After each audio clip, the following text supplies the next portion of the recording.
repairing the skins on the door. We glued them, we taped it tight, put a few finish nails in it. It'll hold the skin to the meat of the door. Once it dries, finishing up taping bed in the kitchen.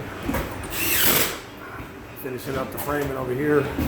It's all in sheetrock. All these rooms have been sanded already, ready for primer. Everything's been sanded smooth. We still have to caulk all the baseboard, door casing, and repairing doors.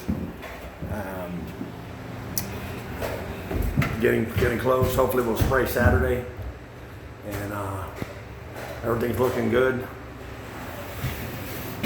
Everything's looking real good. Got the shower pan in. Plumbing's all complete.